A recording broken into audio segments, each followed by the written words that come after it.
Hey, welcome to another episode of Becoming a Powerhouse Brand. Today, I'm very excited to be diving more into stepping into your power and really becoming that iconic leader so you can position yourself as an authority in your field.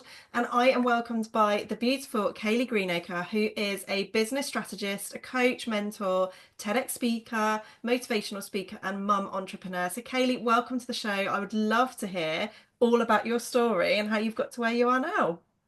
Hello, my lovely. Thank you so much for having me on the podcast. I'm really excited to dive in. So exciting. Yeah, tell us about like how you've got to where you are now in your business, how you're helping other people to really step into their power and own their authority. Absolutely. So, to put the story into a little bit of a short version, so my original background is the education sector. I used to be an assistant head teacher, was in education for many, many years.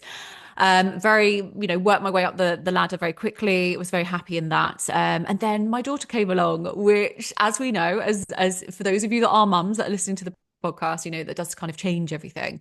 And then we obviously hit the pandemic, which was a very challenging time for everyone in one way or another. And that was my opportunity, I believe, to really kind of reflect on my life. I was going through a messy divorce at the time as well, lots of different personal changes. And that was actually the opportunity for me to reflect, to think about what I really wanted to achieve. And that is when my business first came about, the business idea. So it stemmed from sort of thinking, reevaluating, reflecting on where I am and where I want to go. And I knew that I had such a passion to support women because I'd done it so much in education, whether they were students, whether they were teachers, senior leaders. I was always and have always been a coach, and I've always wanted to support and help women with their self-belief piece, really, and to really go for their goals and their dreams and what they want to achieve. So my business idea stemmed from that. And quite simply, within that year, I launched my business. And here we are, 3.5 years later, with a business that I love. And I get to work with, as we know, lots of female entrepreneurs to grow and scale successful businesses and to become the iconic leader that they really do want to become in order to stand out and in order to use their own voice. Yeah, I love that. And I think, isn't it amazing that we live in a world where we get to decide our next move? And I Yeah. think we've got so many opportunities available to us. And I think for so many women that are stepping into that kind of leadership role, it's almost like a real pivotal point in their business journey, isn't it? It's a real moment of like, okay, I'm enjoying what I'm doing, or I'm really good at what I'm doing, but there's just something missing. There's like an inner pull that is telling you there's more, there's so much more available to you. So was there like a like particular moment where it really hit you? Did you have like a rock bottom moment, or did you just was there just something inside you that was like, I know that I could be doing more, create that freedom and just be there for my daughter more?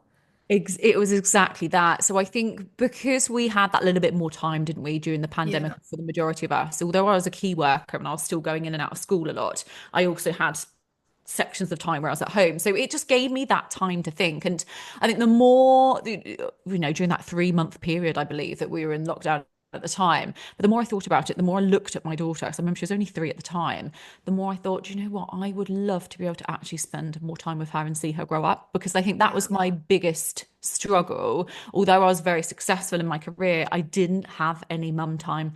And it was, I was very much the first mum to drop her off at school, before school club, in fact, the last mum to pick her up in the evenings. And I felt like the worst mother. So I think for me, it was kind of that moment and realization of there is so much more to life than just my career. Like there is so much more. And if I continue to work as I am doing and continue to work my way up even further, my daughter's life will flash by me and I'll never be able to see that.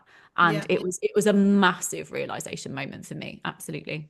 Yeah. And I think it's also realizing how they're like sponges, aren't they? They're watching our every move and the decision that we make. So actually how we're living our own lives, how we're showing up, the businesses we're creating, the freedom we're creating, it's all making an impact on them and how they're going to go on to live their lives. And I think it's almost that point, isn't it, as a mum? Because I know I was the same, where I was constantly feeling like I was saying, in a minute, I was putting my business before Yes. being in mum mode, and that guilt suddenly just hits you and you're like, oh my god, I just this is going against everything. I'm doing all of this work to create the freedom for them and to have more time with them, but I'm not actually living in the now and prioritizing them right now. And I think it is that moment, isn't it? I think all mums go through this, and there obviously are going to be stages, aren't there, where you have to, there are going to be times when your business does need to come first a little bit. If you're in the middle of a launch and you're doing something to create a massive impact and create the results that are actually going to impact your family's life.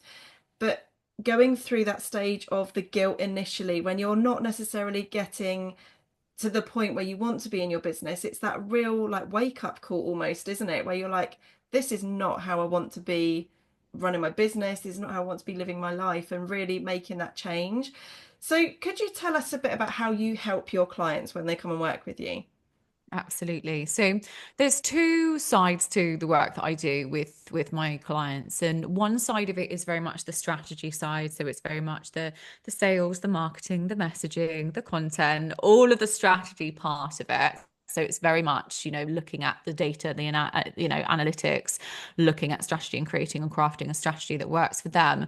And then the other side of it, which really excites me, and it's one of my most favorite parts to work on with my clients, is to support them with how to become the iconic leader in their industry. And that's what I absolutely love. My passion is to support women to find their voice and to bring their voice through in their brand, their messaging, their content, whatever they're putting out to their audience. Because I think from my own experience, and actually through my entire experience in life, I've always been a people pleaser. I've always been Yeah. that person that is the yes woman. When again, in my career, I was managed by a team of males. And, in everything that I've ever done in my life, I've said yes to people to please other people. And again, I think that was part of the realization thing as well at the time during COVID, where, I was thinking, I actually want to do things for me and my daughter Yeah. instead of having to say yes to everyone else to please them. Yeah. But so I think a lot of the work that I do actually stems from my own experiences. Well, I know it does, and I just think it's so important, isn't it, for women as well as men, really. But I work with women predominantly, but to find their voice and to actually be them and to show Yeah. their power, show up in their power, because at the end of the day, that is where everyone's strength is. Absolutely. And I think everybody has that in them, doesn't they? I always say that everybody has that inner powerhouse in them, even if you don't necessarily feel it right now. There Yes. is always something in you that like an expertise that you have that nobody else has, or your own personal journey. There is always a way that you can impact other people and really become that iconic leader. What does an iconic, if you could define what an iconic leader is, what would you say? I'd love to know. Absolutely. So, an iconic leader in my eyes, and this is the phrase that I use all of the time, it is the go-to person in their industry who stands out but shares their own vision, values, beliefs, and opinions, regardless of what is going on around them. So, it is the person that sets the trends, the person that literally steps up into a room or walks into a room and all heads turn to that person. Yeah. It's really becoming known, isn't it, as like you say, as the go-to in their industry. Yeah, And it can create absolutely. a huge impact in not just how you're showing up and your confidence and the results that you get, but in the clients and how you actually serve them, can't they? It really does make it's like a ripple effect that then goes on to, because you're then going to empower other people that are coming into your world who will then go on and impact and empower other people. And it is like it's such an incredible feeling when you help people to really step into their own iconic leadership role, because it just transforms everything around you in your business and your life. Absolutely. And I think when I look at any individual client, and this is for anyone that's listening to the podcast, and, I'm using this phrase, iconic leader, and I know that we very, very openly talk about branding, positioning, authority, all of the things. But I think it is a bit, there's three different aspects to it. You've got your mindset, which leads to it. And that obviously you've got to have that self-belief in yourself and the confidence in yourself first. Then you're obviously working on the energetics, and it's how you show up and the energy that you put into it. And then it's the strategic side of it, which is basically your messaging and what you're saying. So I think if you work all of those together, it's basically the equation. It's, your mindset. And lots of people will say, I'm sure everyone's heard the concept of, 80% mindset, 20% strategy. But actually, you have to throw the energetics in that as well, because you need all three of those things to work together in order to become that iconic leader. Because if one of those three things is missing, you're not going to be able to become that person. and therefore it won't have that ripple effect. But I think it's, you're completely right. I think when you start to show up as that leader, your entire confidence, the empowerment, and it does ripple down to Yeah. your clients or your community or your friends, the people you are around. And then they will start to feel confident, and they will start to step up, and they'll start to learn from you. And it's just the most incredible movement and concept Yeah. that really does help and support women. I think one of the biggest fears people have, especially in the online world, because it's so noisy, there's a lot of people that are out there to be idiots, basically. There's a lot of fear around actually showing up and stepping into your power, being maybe slightly more audacious with your content, with what you're saying. And there's a fear of people not liking what you have to say. So I think, how do you encourage people to really kind of own their authority, take up more space in the online world, and not letting that fear dictate like how they show up, to kind of hide what it is that they really want to be saying because they're worried about what people might respond with. Yeah, so I think it's a really great question actually, because I think there is a lot of fear. Everyone has fears of some description, and the fear of judgment is a big one. And I do think people fear and worry about what other people will say. I think my best piece of advice for this is to quite simply look at it in the sense of just stay in your lane. You know, you are here to serve, you're here to support, you're here to, whether it's to create a movement like what I do, or whether it's to deliver a message, whether it's to inspire and empower people, whatever it is, whatever your mission is, focus on that mission, on that vision, on that one thing, and make sure that whatever you say and whatever you do, it's aligned with you and it's aligned with that vision and mission. Because I think if you start to allow little voices to creep in, or people's comments, there are some horrible people out there, there's some trolls out there, and it's going to happen anyway. And it won't necessarily happen to you the first time you post something, but I think it's just about staying in your lane and staying focused on what your vision, your mission is. And once you do that, you know that the right people will come to you, and you know that you can have such a positive impact on people's lives. So it's about just making sure that you're reminding yourself of that. Yeah, it's kind of a daily practice as well, isn't it? Like, and I think whenever anybody is going through any scale in their business, and I always talk about this, even those leaders that you see as like not necessarily putting them on a pedestal, but you see them as having all this success, they're always celebrating these incredible wins and incredible launches. Everybody at every single level up in their business has those fears. They all have some form of mindset, not necessarily a block, but a limit there, or a resistance that means that it's something for them to work through. And that is a sign of growth, isn't it? It's really about stepping into your power and really taking that next level in your business. Like, that is, if something feels scary, it's usually a sign that you're on the right path, isn't it? Absolutely. I think if it doesn't scare you, then something's wrong. Like Yeah. don't play safe is what we kind of say, isn't it? It's I think if it does scare you, if you're, a little bit nervous, a bit anxious about something, do it anyway, because like you said, it's normally a sign that you're on the pathway to something bigger, something better, or you're quite simply progressing on your journey. And I think every little step, if we look at it as a staircase, right? And you're kind of looking at up that next step, and it's only one step that you're going to take at one time as well. And I think that's one of the things as well. So many people try to run before they can walk. So many Yeah. people try to get to the top of that staircase years before they naturally would. So I always say to people again, just look at the little actions, the little steps, and then every time you get to that next level, no matter how scary it is, no matter what challenges you come up against, celebrate the hell out of it, because it's then worth celebrating where you have come from and where you are now. So it's that progression that you're making gradually as an entrepreneur. Yeah. And I think becoming that leader, it's not necessarily talking about how amazing it is to work with you and the results that you can have for your clients. It's actually being really authentic, isn't it? It's about sharing your own personal journey and creating that emotional content. It's got to be a real combination of your own personal journey so that you can be relatable, because people want to lean into the right coach or the right mentor or the right course for them, don't they? And I think that's one of the things that's so incredible, that there's going to be other people doing exactly the same thing as what you do, but they will be doing it in a totally different way, how they serve their clients, how they show up. I mean, both of us help our clients with a similar thing, but we're both quite different people. So we will naturally pull in people that are aligned to each of us as individuals. And I think that's such a beautiful thing, that actually there are so many people doing what it is that you do, for those of you that are listening to this, but that's not a bad thing. That just shows that there is space for everybody. It shows that there is a need for it,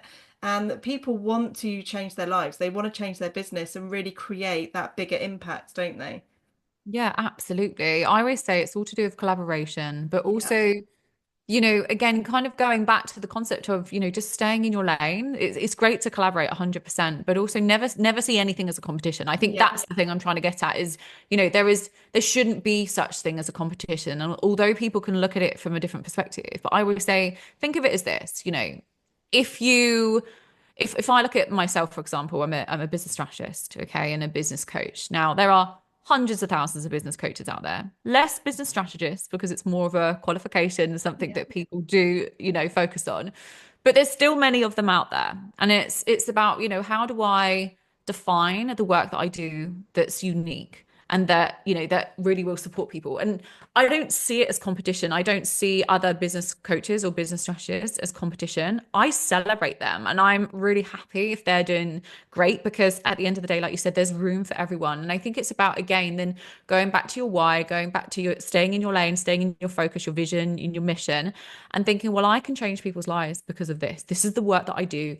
This is what I specialize in. And Yeah. this is how I will make a massive impact on people's lives. But you know what? They can also go and work with Sally up the road, who also is a business coach, and she focuses on something completely different. And we can collaborate together. And it works incredibly. So I think it's really about never looking at anything as a competition, staying in your lane completely if you want to. But if you're more open to it, look at collaborations, look at opportunities, look at Yeah. being able to work with others in order to support other people to get the best possible results. Yeah, and that is such an empowering thing in itself, isn't it? When you collaborate with people, like magic happens, you bring more people together that you can then impact their lives. Like even things like collaborating on events, you might do a very similar thing to the people that you co-host with, but actually think of how many more people you're going to get in that room that you're going to be able to empower and make a difference to how they show up, like stepping into their confidence. And I think this work, it kind of goes beyond the business side of things. It goes into, it's really helping you to feel more confident and be in alignment with what actually lights you up and how, like you say, that vision, your values, and what is really important to you. And that's going to be different for everybody. Everybody's values, vision, mission, everything is going to be totally different. And equally, your own personal journey will have been different to anybody else. And that is what is going to make you relatable to your perfect fit clients and collaborations and connections and everything. So, in terms of taking that jump and maybe positioning yourself as a leader, if you're somebody that is perhaps thinking that you would like to support others, maybe you're someone that wants to get into coaching to support others because you've got a whole load of expertise, what would be that first move in terms of really helping you to discover what kind of leader you want to be, or really taking that next step in your business to kind of become that very first beginner like leadership level? Yeah, so there's obviously, as we know, there's lots of work that they can do on the leadership piece. I think one of the first steps would be, looking at your own experience and your own story, just breaking it down and thinking, right, okay. You might, for example, if they've got a business already and they're wanting to kind of step up as a leader and really differentiate themselves in the marketplace, I would say one of the first things to do is to quite simply ask yourself this question: what makes you different to everyone else? Literally, that first question is one of the most powerful questions anyone can ask themselves, because 9 times out of 10 people will look at that question and go, I don't know.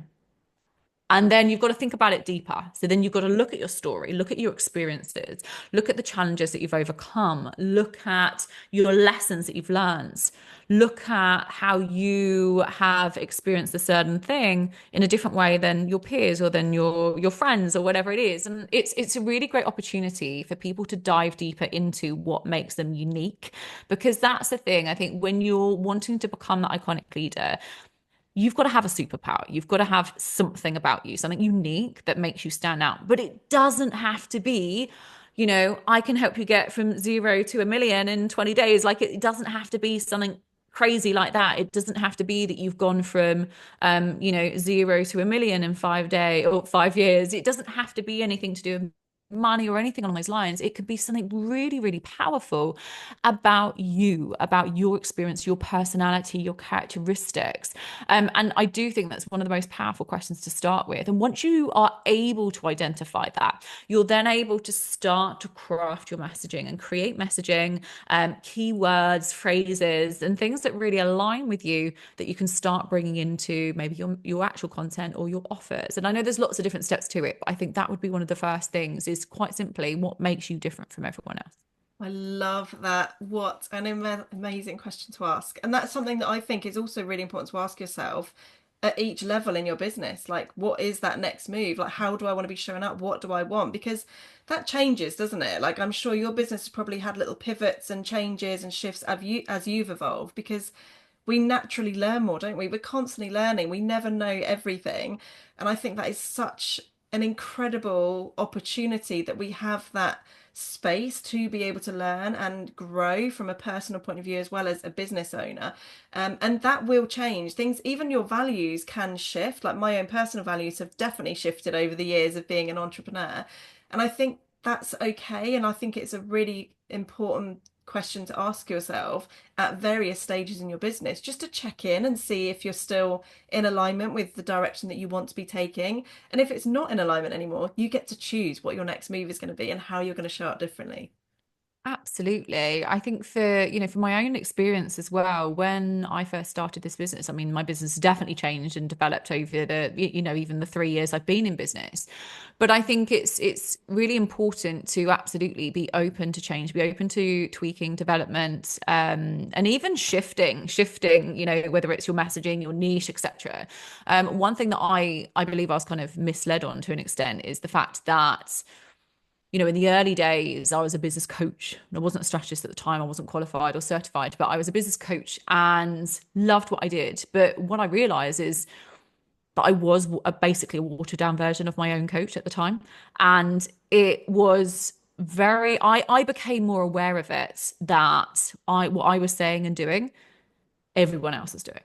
And it Yeah. was boring. It was boring. No, I wasn't standing out and, all of those things. And I think I was teaching the same thing. And I know we had a conversation about this slightly earlier, but I think what I had to do and realize very, very quickly was this isn't me. It's not making me unique and it's not making me stand out. So that's when I started to lean into the iconic leadership work and actually really did a lot of work, invested an awful lot of time, energy, money, all of those things to make sure that I was becoming the go-to person for what, specifically what I wanted to focus Yeah. in. And it stemmed back to my own experiences of women in leadership back in education. And I brought all of that in. And now anyone that knows me, when they hear the word iconic, they know that it's related to me. So it's a Yeah. case of just really crafting your way, isn't it? And really making sure that you're using your voice, you're using your passion and using or bringing in, should I say, your vision and your mission, and really thinking about what is it that I want people to know me for. Yeah. I love that. Amazing. So what is coming up for you next, Kayleigh? Do you know what? We've got lots of exciting things coming up this year. I must admit, there are two very, very big things coming up, and I will share it with you on the podcast because they're very exciting. We have I say the brand new and developed movement that is. I'm not going to say the name yet, but absolutely watch this space. It's going to be incredible. It's a massive, massive movement and kind of a shift, as we talked about, how things shift, but a shift in the movement and more of a development in it. And then we've got the documentary being released later this year as well. So it's a very exciting time, a very busy time, lots of travel, lots of events to speak at, etc. this year, but very exciting year as well. And I'm really looking forward to the next steps. Oh, amazing. Well, thank you so much for coming on the podcast today. Make sure anyone that's listening to this, you go and check out Kayleigh's social media channels and website. Go and see how you can work with her. Do send us both a message if you have enjoyed the episode. And please do leave a review as well. Kayleigh, thank you so much for coming on the podcast today. It's been lovely to have you here. And hopefully everyone listening to this has come away with some tips, insights, even just feeling more empowered to really take that next step, to really step into that next level version of you. Amazing. Thank you so much, Kayleigh. Thanks for having me. Bye.